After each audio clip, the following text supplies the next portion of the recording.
clear this is a full-scale invasion. Rubber bullets, helicopters, armored vehicles.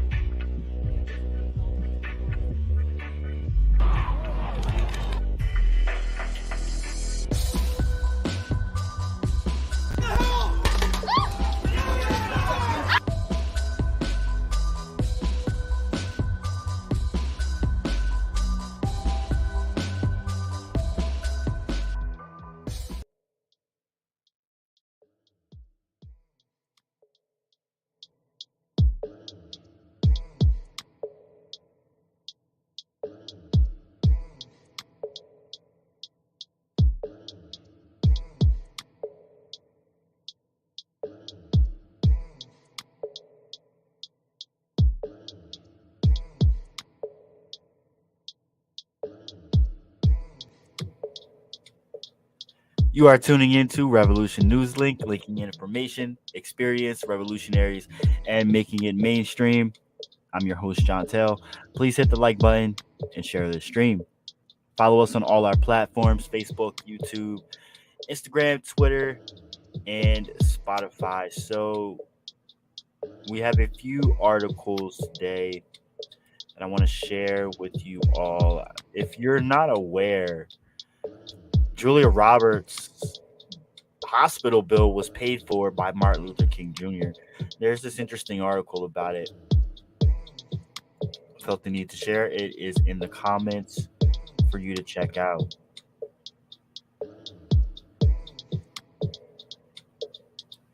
This is also an article from the Washington Post, and it states their wealth was built on slavery. Now a new fortune lies underground.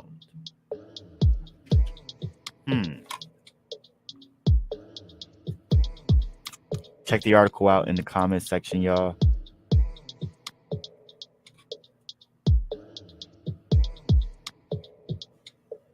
A woman in the UK describes racial discrimination at Buckingham Palace.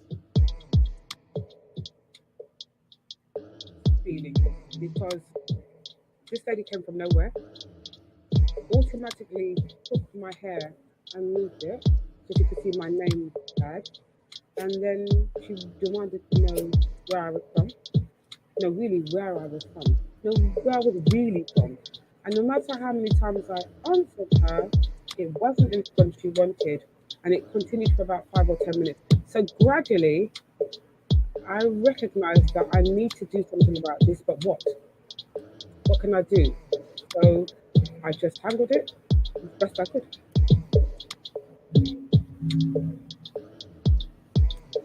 Woman says she was asked where she really came from by a palace aide. At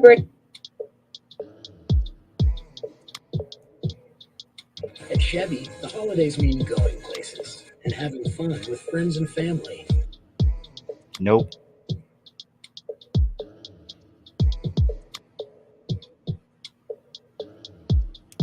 If you have been following the Leon Block Independent Media on Facebook, we have shared a news story out of Lancaster, Pennsylvania about a shooting.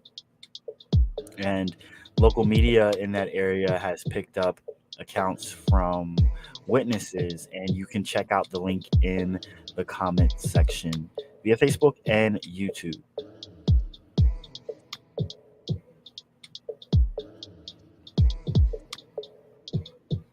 Now, here's some stories from Democracy Now! And some of the main headline stories are the Oath Keepers founder has been found guilty of seditious conspiracy for plotting to violently overthrow the U.S. government. Rights advocates to New York City Mayor Adams saying you can't arrest your way out of housing and mental health crises. This is Democracy Now!, democracynow.org. I'm Amy Goodman. We end today's show here in New York City, where Mayor Eric Adams alarmed human rights advocates this week with his announcement police and emergency medical workers will start hospitalizing people who are unhoused with mental illness against their will, even if they pose no threat to others. The common misunderstanding persists that we cannot provide involuntary assistance unless the person is violent, suicidal, or presenting a risk of imminent harm. This myth must be put to rest. The New York Civil Liberties Union responded, quote, "The mayor's attempt to police away homelessness and sweep individuals out of sight is a page from the failed Giuliani playbook with no real plan for housing services or supports. The administration's choosing handcuffs and coercion," the NYCLU said. For more, we're joined by two guests. Jumaane Williams, New York City public advocate, has called for non-police responses to non-criminal emergencies and a plan he submitted to Mayor Adams to end systemic homelessness. Also with us, Juwanza Williams, Director of Organizing at Vocal New York, which is long called for, quote, caring and compassionate New Deal to address poverty and public health concerns, and supported Daniel's Law, which would work to replace police officers with mental health workers when someone is experiencing a mental health crisis. Named for Daniel Prude, who's the African-American man who was killed by police in Rochester, New York, as he was naked outside. They pushed his face into the freezing cold ground, put their knee in his back for a number of minutes. Jumaane Williams, Juwanza Williams, welcome to Democracy Now! Jumaane Williams, start off by saying, by responding to Mayor Adams' plan, a plan I think that cities around the country are looking at now. Well, first, thank you so much for having me, and I'm glad to be with Juwanza. Once I'm with Juwanza, I know I'm in the right space, so it's just good to be here. The major flag for me is if we know more about people being voluntarily detained by police than we do about the care and continuing care that they're going to receive, that's a major red flag. And we, for too long, have been overly reliant on law enforcement to deal with issues like homelessness and mental health, which are a problem and it can't be ignored because we refuse to invest in what's actually needed to deal with the issues. And as you mentioned, we put several plans, actually, the least last of which was 2 weeks ago, around how we can address the mental health crisis, making sure that our law enforcement are not the primary responders, and certainly not the ones who should be making decisions on whether someone is involuntarily put into a hospital or not. You can only do that for 2 or 3 days. Many of the questions has to do with what happens after that. Are they getting the care that they need, the continuing care they need? And lastly, it seems like we're broadening the definition of who this can happen to. And so we have a lot of questions that we're going to be asking the mayor to answer. How did he respond to the plan that you put forward as public advocate, Jumaane? Well, we're still waiting to hear an actual response, and I'm not sure if this was a response. And so we want to confirm that the right folks got it, and we believe that they did. But I'm always trying to make sure that we're giving every opportunity for people to respond. We've been talking about these issues for a long time. As a matter of fact, the report we put out 2 weeks ago was an update to the report that we put out in 2019. And we have done some good things, but quite frankly, in most places, we've actually gone backwards. And even in parts of the plan that there are parts that actually make some sense. But again, the parts that we are happy are in there, drop-in centers and other types of programs, there's no discussion about how much funding will go there, how it will be operationalized, and when it will begin. So talk about the alternative. Talk about the plan you've put forward. We're talking about something like 55,000 unhoused people in New York City. Well, we put forth 2 plans that normally can be talked about together: housing, homelessness, and mental health. And when it comes to the mental health, in 2019, we had more respite centers than we do now. We had more beds than we do now. And so before the pandemic, we had more capacity, and we already had issues. If we have less capacity, can you imagine how many issues we have now? And of course, many people who are chronically homeless in the street, and we have to make mention that there are many people who are actually working for and just can't afford a place to live, but there are folks who need additional supports, need supportive housing, which we lack very much. And so we have a number of ideas of how to build and preserve actual housing that we have now. When it comes to people who are mental health crisis and need care, we laid out a very concrete plan of how we can build out an infrastructure so people can get the care and the continuum of care that is needed. That does require funding, that does require investment. Unfortunately, we don't get that. What we often get is, if we can't deal with these issues now, we'll send law enforcement to solve the problems that we're failing at. Quite frankly, it's not fair to the law enforcement officer who doesn't have the tools to do this, and certainly not fair to the person who needs the assistance of the community. The new report that you've put out shows it costs $46,000 more per year to host a family of 3 in a city shelter than to provide that family with affordable housing. I mean, again, from San Francisco to Los Angeles to New York, this issue of warehoused apartments and houses that are not used, and the crisis of homelessness in the city. If you could talk about what is the path to using that space?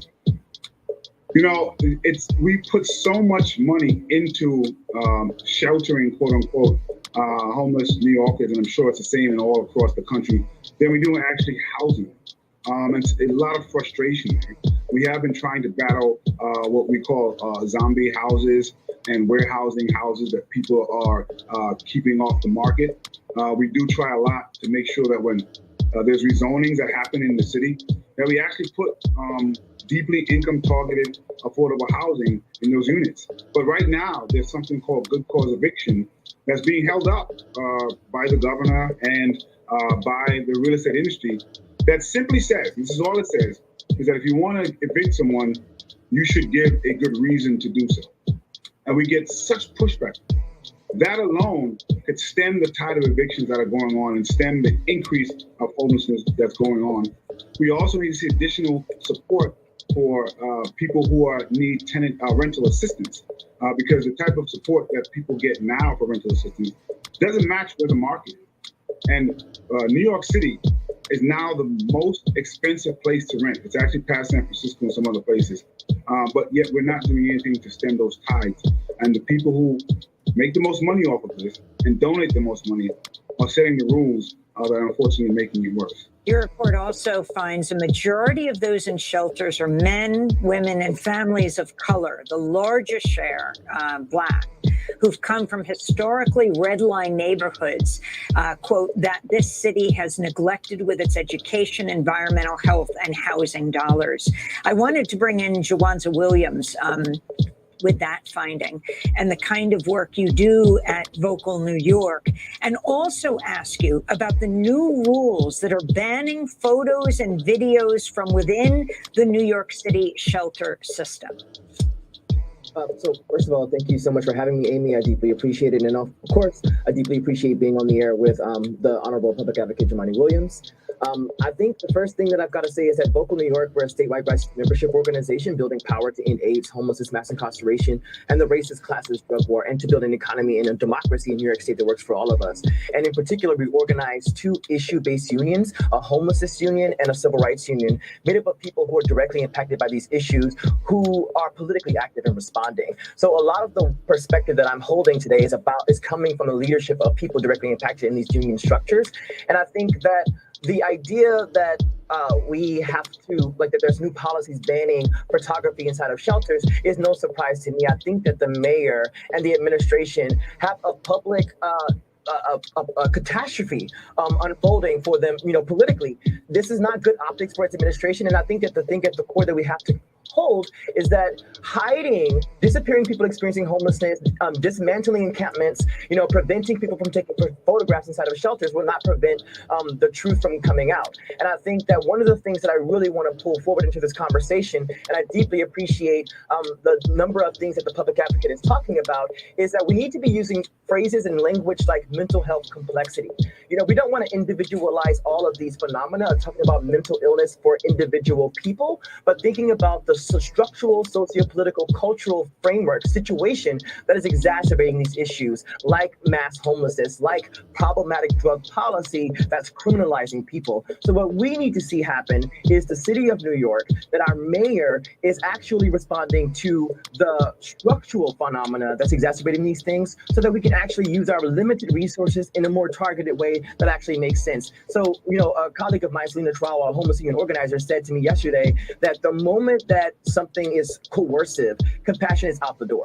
And I think that we've got to hold that complexity. And also I need to uplift that, the public advocate mentioned people needing rental assistance. That the bill that on the state level that we're fighting for right now is called the Housing Access Voucher Program. It's a Section 8 style housing voucher for New York State that would go to people experiencing homelessness, people that are struggling to pay their rent, and also people who are undocumented. So if we are able to pass this bill, we're able to make sure that thousands, tens and tens of thousands of people are able to be stably housed. And that would do a large amount of work responding to the issues that we're experiencing right now in the city. The New York City Department of Education released a report last month that nearly 104,000 public school students were unhoused in 2021. That includes living in shelters, in cars, kids doubled with family members or just on the streets. They don't include migrant children who have just been arriving in New York City. What is Mayor Adams doing about this, Juwanza? Amy, that's a really good question. I'm not totally sure what the mayor's doing about these issues in reality. He's sweeping, encampments. He's talking about involuntarily arresting people to put them into supposed treatment with no real meaningful plan, no pathway, no commonsensical infrastructure for stabilization, no real promise for supportive housing, and really the smoke and mirrors trick that he's been doing all throughout the year, especially when it came to safe haven, low threshold shelter beds, which were supposed to be single room occupancy options for people that were experiencing street homelessness. He created congregate settings in the middle of a pandemic, whenever we know that system doesn't work for the vast majority of people that are experiencing street homelessness. I haven't heard anything about the children across this city, that 100,000 plus children, 5,000 of them not sheltered at all, experiencing life like this. And there's no conversation about that, and I think that that's part and parcel to the problem that is affecting democracy in the United States itself. When I think about the fact that we didn't hear anything about the 104,000 children that went to school from a shelter in New York City, in 2021. During the gubernatorial debates, during any kind of midterm conversations in the state of New York, there's no meaningful contention with this issue. And I think that it's part and parcel to why we have these crises, these concurring crises, like the mental health crisis and like the homelessness crisis. And one thing I do also want to uplift when we're thinking about the long-term future of this city and its people, what story are we telling to the 100,000 children that are experiencing homelessness right now? Because many of them are aware that they're homeless, that we're scapegoating people experiencing homelessness for every violent thing that happens in the city, that we're not actually moving in loving, caring, and compassionate ways, that we're not trying to problem solve at the root. And instead, we're using these narratives and these frameworks that produce vigilantes. For instance, we think about the number of people experiencing homelessness, especially street homelessness, that have been killed in the last couple of years, in the last 3 years, in Chinatown, across our city. Think about the kind of self-deputization that happens. Well, we want to thank you both for being with us. Juwanza Williams, Director of Organizing at Vocal New York, and Jumaane Williams, the New York City Public Advocate. That does it. So the mayor of New York, Eric Adams, announced this week that police and emergency medical workers will start hospitalizing people with mental illness against their will, even if they pose no threat to others. Rights groups and community organizations have slammed the move as inhumane and are demanding better access to housing and other support for people struggling with mental illness and houselessness.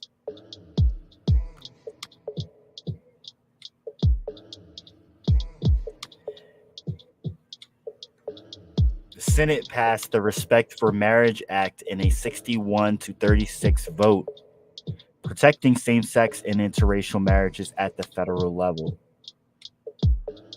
The House to impose a deal blocking rail strike despite objection from workers and progressive Democrats. A federal jury convicted Oath Keepers founder Stuart Rhodes of seditious conspiracy for plotting to keep Donald Trump in power after the 2020 election, resulting in the deadly January 6th insurrection at the Capitol. Kelly Meggs, who led the Florida chapter of the Oath Keepers, was also convicted of seditious conspiracy. Rhodes and Meggs are the first defendants in almost 3 decades to be found guilty at trial of seditious conspiracy, which can carry a sentence of 20 years. The other three other insurrectionists, Jessica Watkins, Kenneth Harrelson, and Thomas Caldwell, were also found guilty of other felonies.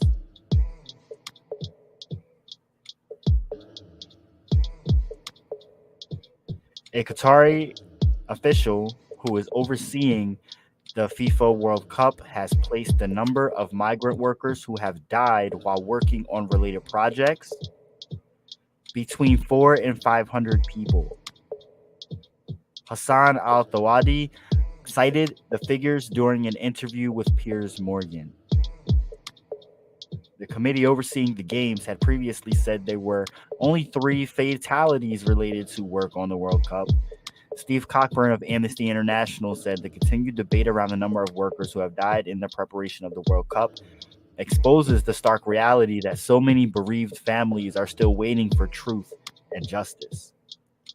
Meanwhile, the U.S. State Department approved a $1 billion sale of arms to Qatar during Tuesday's match between the U.S. and Iran. The sale would include 10 defensive drone systems, 200 interceptors, and other equipment. The U.S. team won against Iran 1-0. Former Chinese president dies at 96. A blast at a religious school in northern Afghanistan kills at least 15.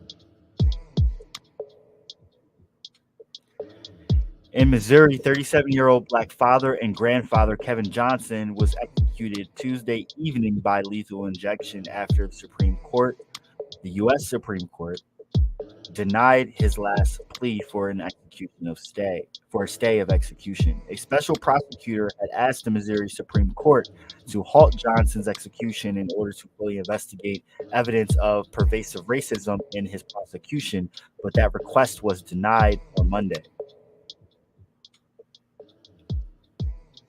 Johnson was sentenced to die for the 2005 murder of a Kirkwood police officer. Johnson was only 19 years old at the time of the incident. His 19-year-old daughter, Corey Ramey, had filed a lawsuit with the ACLU challenging a Missouri law that banned her from witnessing her father's death because she's under the state's age threshold of 21 years old.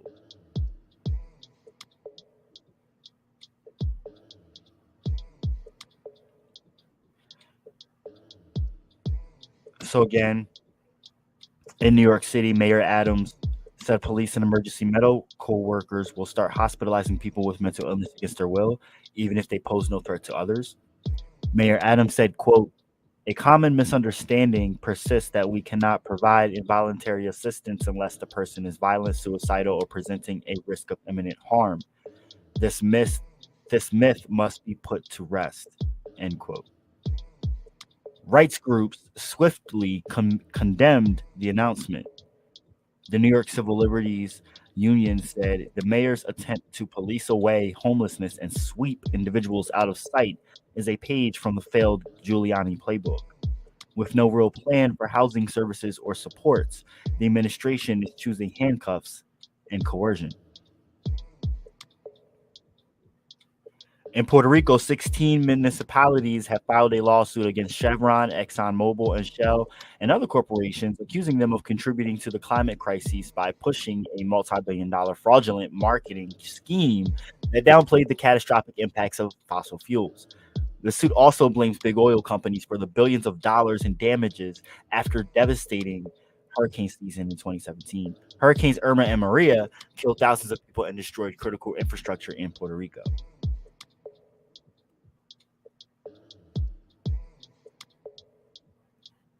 The House has passed legislation to block a national rail strike by imposing a contract that has been rejected by unions representing the majority of freight rail workers. In addition, the House passed a separate bill by a much narrower margin to give 7 days of paid sick leave to railroad workers, but it remains unclear if this provision will pass the Senate. As many people know already, House Democrats have unanimously elected Hakeem Jeffries of New York to lead the caucus, making him the first African American to head a political party in Congress. Jeffries is 52 and will succeed Nancy Pelosi, who led House Democrats for 2 decades. In China, authorities have lifted some of the strictest lockdown restrictions in parts of Shanghai and Guangzhou as protests are continuing over the country's zero COVID policy. Video shows a major manufacturing hub with police in hazmat uniforms confronting protesters. Russia is poised to expand its 2013 anti-LGBTQ law banning so-called gay propaganda.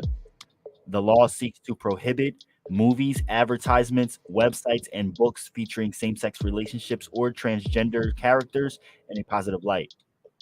Individuals found to be in violation of law could be fined over $6,000. President Putin is expected to soon sign the law, which was approved by lawmakers.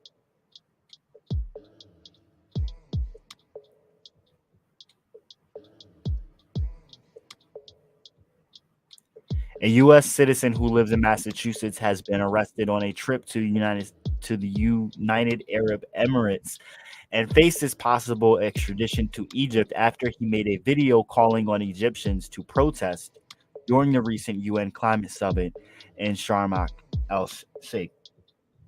The 46-year-old Sharif Osman is a former Egyptian army officer and has become a vocal critic of Egyptian president.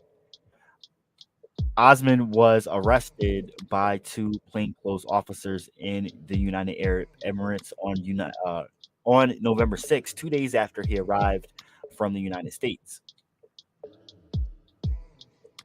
The Biden administration's attempt to cancel hundreds of billions of dollars in student debt has been dealt another setback.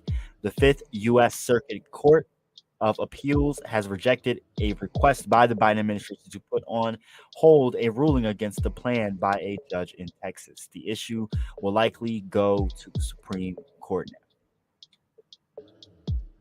The U.S. government to close Berks Immigration Prison, which once locked up asylum-seeking families. In a major victory for immigrant rights activists, the federal government has announced it is closing the Berks Detention Center in Berks County, Pennsylvania, outside of Reading. Groups, including the Shut Down Berks Coalition, have organized for years to close down the facility, which was once used to imprison families as they sought asylum. Most recently, Berks was used as an immigrant women's prison. The Los Angeles Times has revealed Immigration and Customs Enforcement accidentally posted detailed information online about more than 6,000 asylum seekers in the U.S. Immigrant rights advocates fear the unprecedented data release could jeopardize the lives of many immigrants who came to the U.S. fleeing torture and violence.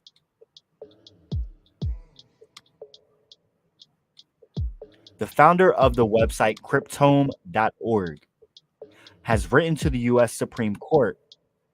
Has written to the U.S. Justice Department with a strange request. He is asking to be indicted for violating the Espionage Act. Cryptome's founder, John Young, says he should be added as a co-defendant in the prosecution of WikiLeaks' Julian Assange because he published the same leaked government documents at the center of the U.S. case against Assange. While Assange faces 175 years in the U.S. prison if he is extradited. The U.S. government has never moved to prosecute Young, who says he published the documents 2 days prior to WikiLeaks. Earlier this week, the New York Times and 4 international newspapers called on Biden to drop the charges against Assange, saying publishing is not a crime.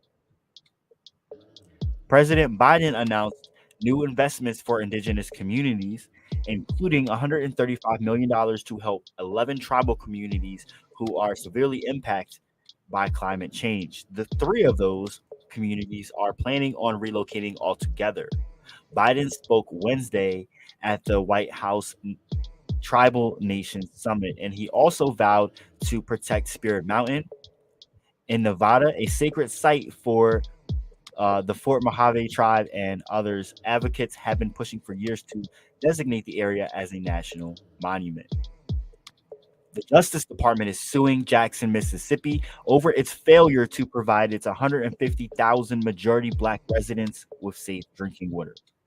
Attorney General Merrick Garland said, quote, communities of color, indigenous communities, and low-income communities often bear the brunt of these harms. As we work to fulfill our responsibility to keep the American people safe, to protect civil rights, we will continue to prioritize cases like this one that will have the greatest impact on communities most burdened by environmental harm. End quote. On Tuesday, the city of Jackson and the Mississippi Health Department agreed to federal oversight of its crumbling water system.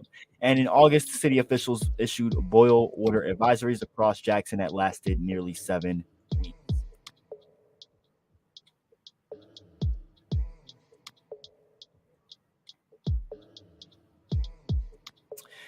In Pennsylvania, fracking company Coterra Energy has agreed to pay $16.2 million after pleading no contest for polluting the water in and around the community of Demontera, which was previously known as Cabot Oil and Gas, will also pay water bill payments for the impacted residents for the next 75 years.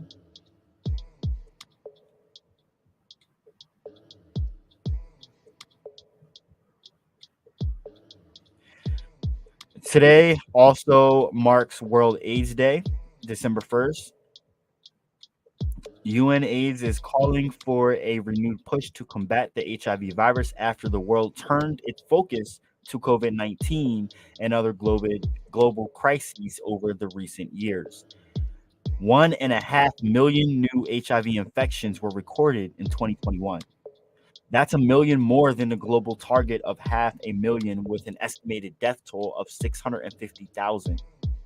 UNAIDS also reports dangerous inequalities persist, with young girls and women especially at risk. And everyone, that leaves us with that is the news for today. All of your support means a lot. If you have any stories that need to be exposed or events that need shared, please email us at theleonblock@gmail.com. Follow us on social media, Facebook, Twitter, YouTube, Instagram. Just search or Google The Leon Block. It'll come right up. That's all the news that we have for the moment. Stay tuned for more. This is a Revolution News Link.